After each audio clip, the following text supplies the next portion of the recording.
How you doing, everybody? My name is Chris. Hey, I'm Gary. Welcome to Scammer School. What's up, Internet world? We missed you again, man. Oh, Chris, I'm just gonna get you every Hi, time. Gary. Bud. Hi, Gary. Hello, sir.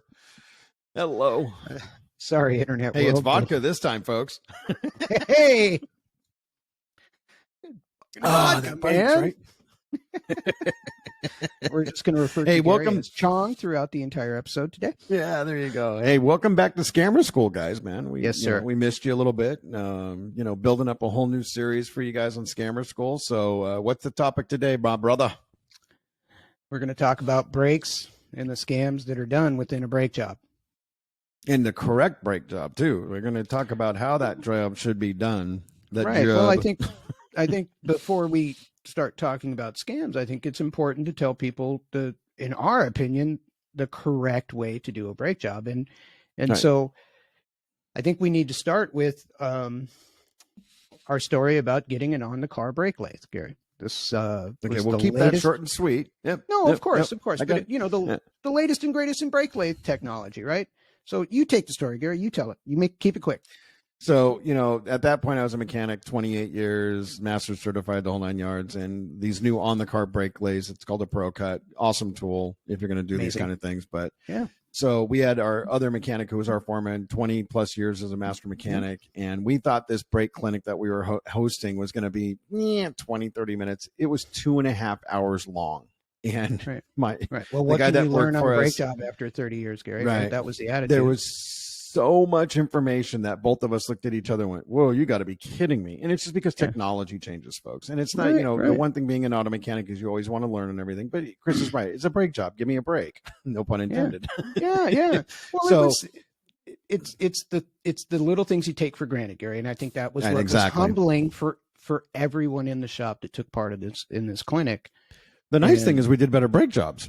So it benefited everybody. It made our profit margins better. Yeah, it made our profit margins better, and it helped the client. So right. So and then moving forward, well, go ahead, Gary. I'm sorry. Go. Yeah. So the gist of the whole thing is just understanding the importance of brake run out, the understanding of why an on-the-car brake lathe is so more important than just a bench brake lathe. I'm not going to go into those kind of details, but the overall was how you prepare a brake job and finish a brake job is what makes the brake job correct. And that I think that's the more important thing. And that leads us now into the conversation of what Chris was saying. It was the small what is the right brake job? Right. Exactly. Right. So let's take it from there, Chris. Where's the what starts off with the where you're getting the best brake job for the bang for your buck attitude for brakes? Well, first and foremost, you're finding a quality brake pad. Okay. Agreed. There's several different brands, 4, 5, 6 different brands that are great quality. And these friction material, the pad itself, literally meets or exceeds the formula that the dealer created for that car. Yeah, the OEM, the original equipment manufacturer. Right. So for anybody to say that the dealer has the best brake pad for the car, that's not true. That's not true because the aftermarket has taken that formula, enhanced it, and made it better in many cases, right? Yeah. Well, let's get to that result of it, of a great brake job type of thing. So, you're going to want brake pads. You're going to want to make sure, realistically, the best way to do it is to replace your rotor each and every time you do a brake job. It really is better for the new brake pads, and it's better for the car. It's better for your tires. I mean, it's all around the best thing to do is to just replace your rotors every time you do a brake job. Yeah, and so this is now walks us into the scam, though, Chris, if you're going to bring up rotors, because then I'm going to walk you into the scam, because that's the scam is they're going to charge you $40, let's say, per rotor to machine your rotors. Okay, that's fine. If your rotors are machinable, go ahead and machine them. But your brake rotors might only be $50, $60 per rotor. Right. Well, you're spending $80 to have your machined rotors, but you might spend an extra $20 to $40 to have rotors replaced. And they should give you that option. Right. That's the scam in our opinion. No, exactly. So if when you get the phone call that you need a brake job, if the rotor is machinable, they should present you 2 brake jobs. This is the cost to replace the pads and machine your rotors. And this is the cost to replace your pads and replace your rotors. Right. Okay? Agreed. And give you the option, because when you machine a brake rotor, well, now that rotor's thinner and it's more likely that heat is going to affect the life of that brake rotor, meaning it will warp much easier. Yeah, and the warping, folks, is that fishing noise, the fishing feel. Anybody out there that's felt it, whether your steering wheel vibrates when you're braking, that's a warped rotor. Exactly. So you know. Exactly. And so for us as shop owners, it was always less of a risk to replace a rotor than to machine a rotor. Right. And coincidentally, whatever the powers that be, 2 years after we bought this Pro Cut, well, the price of brake rotors just started dropping, right? Like, yeah, dramatically. It was crazy, and it got to the point where our shop rarely machined a rotor anymore, because I would just look at you and say, yeah, it's $40 to machine your rotor, but for $10 more, you can get a brand new rotor, and it's the best way to go. Right. And so the purpose of this, folks, so you know where the scam lies here now. So we're going to go now into the next step of the scam is when you look at your pricing matrixing in a brake job, it's fine where they're itemizing everything. But if they're itemizing shims for the brake pads, they're itemizing hardware for the brake pads, these come in the boxes. Yeah. Yes. They come in the boxes. And some of the things that we always encourage you where into the scam is, again, always ask questions. What are you doing within my brake job, and what's my parts that I'm getting in the brake pad box? Right, not the rotor box, the brake pad box. You don't want to, and if a shop says, look, the hardware doesn't come in it, and you don't say, well, just don't do the hardware. You always do hardware when you do a brake job. Always. Every single time. Yes, always. Every single time. It's not negotiable. If a customer insisted that I reuse their hardware, Gary, I wouldn't do the brake job. No, agreed, 100%. So here's the scam now is that you have a coupon, let's say, that says X amount of money for a brake job, and then it's all the fine print within the coupon, which is basically the, you get the brake pads, the machine, the rotors, bleeding the brakes, all this other stuff. You got to be careful within the scam of the coupon, because the itemization is where they get you. You sit there and say, well, I'm going to save $20-$30. Okay. The shop makes, it's a profit margin thing for us as shops. Okay. This is something we talked in pre-show, Chris, that, when a mechanic machines the rotor, they got all this labor now. Okay. Right. And we talked about this when we did better for the shop. Right. When we did brake jobs, the mechanic that would machine the rotor would take, let's just say, an hour and a half. Well, the guy doing brake rotors and pads and hardware and bleeding the system out and cleaning everything, he could do a 2-to-1 brake job. So he can do 2 brake jobs. The guy's 1. Yeah. We just did brake rotors. It was better overall for the client and better for the shop.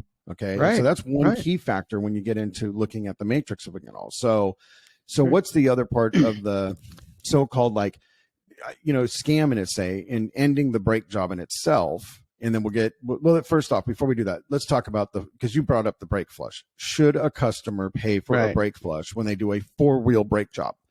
I'll let you take that one, because that's a scam in itself. And I'll let Chris talk about that.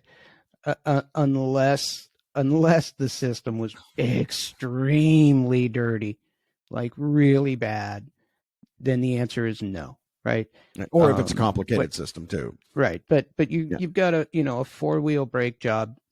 Realistically, 60-70%. I'm going to probably say 70 to 80% is probably really where we're at, is of the fluid in the brake system is being replaced on a 4-wheel brake job. So it's excessive to charge a customer for another brake fluid exchange, because they've bled all 4 wheels. What's left to do? Right. Okay. If anything, it's good measure for the service advisor to say, hey, look, you're getting a 4-wheel brake job, and realistically, you're replacing a majority of the fluid in the system with that brake job, but I'm going to go ahead and perform a complete brake flush on the house for you.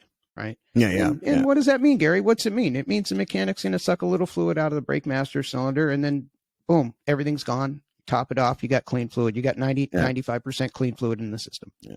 So there's that's the other scam. Yeah, there's the other scam. So then the end result of all this, folks, is that if, let's say, you're waiting at the shop and a mechanic does a brake job, and let's just say you're at the shop for an hour and a half. Okay, they did a front wheel or a 4-wheel brake or a rear wheel brake job, hour and a half at best, and he parks the car or she parks the car. No, he or she needs to go test drive that car before they give you the brakes, the car back. And the reason is we want the pads and the rotors to marry each other. We want that consistency within the two. Yeah. It's called seating the brake pads. Right. The failure to a brake job is the service advisor is not explaining to you what the break-in period is on brakes. Brakes should last you around 40 to 50,000 miles. Some cars can go even longer, but it's the person that's driving the car and not being explained it. So there's your scam there too. So make sure that they're test driving the car. So right. Because when you got a brake job from Gary and I, when you picked up your car, we had a conversation about, look, you got brand new pads and rotors on this car. So for 150 miles, I need you to give it light brake pressure. I need you to give yourself more room to stop the car than you normally would, right? We had a whole speech. We would say, I need you to marry the brake pads and rotor together, right?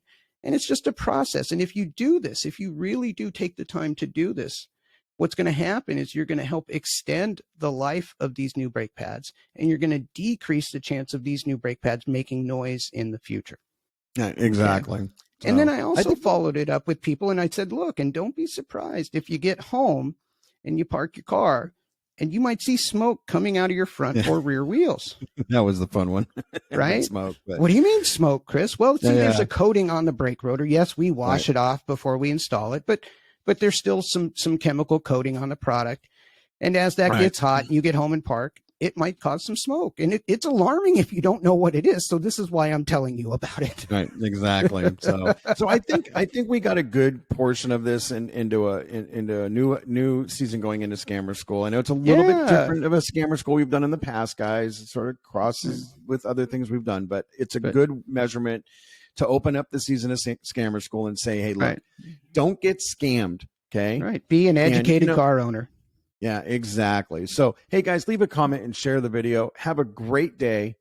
Stay safe.